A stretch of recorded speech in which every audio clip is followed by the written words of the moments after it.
good.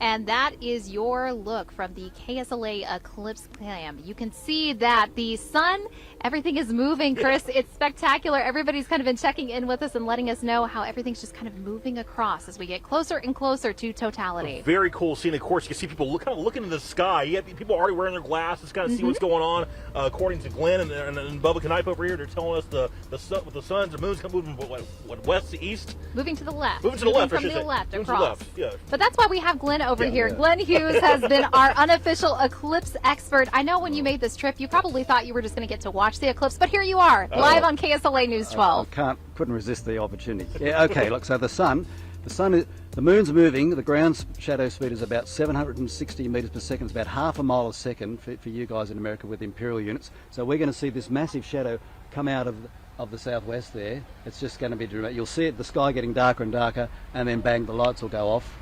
And we've got our 4 minutes of totality. So the temperature might drop a little bit because the sun's energy is being blocked by the moon, but it's a nice pleasant temperature. It's not going to get freezing cold. Sometimes the wind will come up pretty soon. Did everyone bring their cheese grater? It's the most essential thing to bring to an eclipse.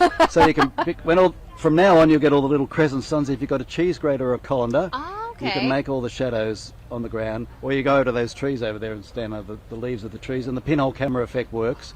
And you get lots and lots of images of the crescent sun. Is there a kitchen store somewhere in I know we're going to have to pop into one of these kitchens really quickly and say, can we borrow the cheese grater for just a moment? We promise it's for scientific purposes. Yes. You know, Glenn, one thing I've always been curious about, you mentioned how during the eclipse the crickets are chirping. Yes. What's the scene like away from the actual eclipse itself?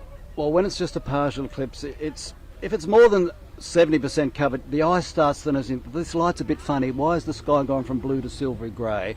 Then it's 80-90%. You're really starting to get dramatic. The light dims, but the camera shows it better. The human eye adjusts really well till you're about 7. We're not even going to know that it's 20% covered now. We just think it's a normal day, bit of cloud. But the camera can pick it up. But yes, the animals, sometimes there's stuff on YouTube. People said, I videoed my animals during the eclipse, they just kept on eating and did nothing. You know? Oh, no, that would be my pets. They would say, okay, time for a nap. But it is really neat to see nature react to it. You know, you mentioned lots of people have told us the birds will start chirping, the crickets will start chirping, and there will be almost kind of a hush that falls over the world. I can see a few sparrows on the wires over there. Maybe they'll do something for us. Yeah, look, we need more bird life. Oh, there's more flying onto the wires now. Oh, wonderful. I think it's still too early for them to be affected. You know, it's only 20-25% covered. But yeah, look, everybody can see, everybody around is all paying attention to the eclipse. It's happening. This is it's apparently the next one.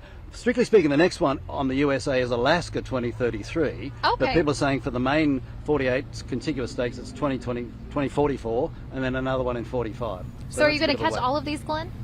I hope to be around by then. You're going to be with us. You're going to be with us because we're going to need you for more interviews, for all of the expert knowledge that you've been giving us. You know, it's just really great to learn about the eclipse. It's a very teachable moment. You know, this is something that you read about in books, maybe as a child, or you hear about.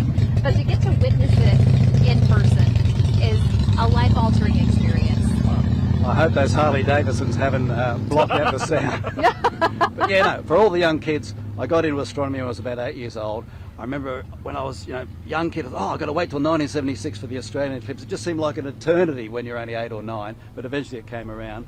So yeah, all the young kids, get into your astronomy books, start planning, getting onto the parents to maybe fly to Australia in 2028. That's it. Spain in 2026 apparently, Egypt in 2027. We're having a good run of eclipses. Anyway. Fantastic. Well, Glenn, thank you so much for sharing your time and your knowledge with us today. We're going to let you go so you can go enjoy the eclipse. We might come tap on your shoulder again in just a minute for some more questions. All right, everyone, we are going to take a quick break, but we will be right back with more Great American Eclipse coverage right here on KSLA News 12.